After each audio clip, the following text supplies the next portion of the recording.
Na trgu svetega Petra je dopoldne potekala jubilejna avdienca s katehezo o enem od vidikov usmiljenja. Papež Frančišek je govoril o pietà, o sočutju, o biti ganjan ob osebah, ki potrebujejo ljubezen.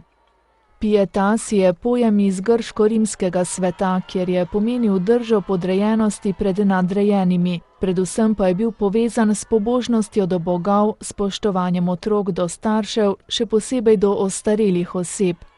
Po papeževih besedah moramo danes biti pazljivi, da sočutja ne bi istovetili s precej razširjenim pietizmom, ki je samo površna čustvenost in ne žali dostojanstvo drugega. Sočutja prav tako ne smemo zamenjati s čustvovanjem, ki ga čutimo do živali, ki živijo z nami. Dogaja se namreč, da se nam živali smilijo, medtem ko ostajamo brezbrižni pred trpljenjem bratov in sester. Sočutje, pietà, o čemer je papež želel govoriti med današnjo katehezo, pa je izraz Božjega usmiljenja.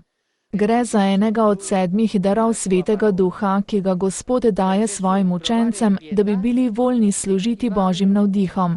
Evangeliji velikokrat poročajo o spontanem upitju bolnih, obsedenih z duhovi, revnih ali žalostnih, ki so tako izražali svojo vero v Jezusa, s tem, ko so ga klicali učitelj, sin Davidov in Gospod.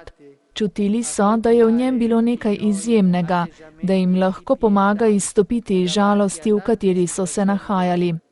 Za Jezusa je imeti sočutje enako deliti žalost s tistim, ki ga sreča, obenem pa pomeni v prvi osebi delovati in žalost spremeniti v veselje, je pojasnil sveti oče.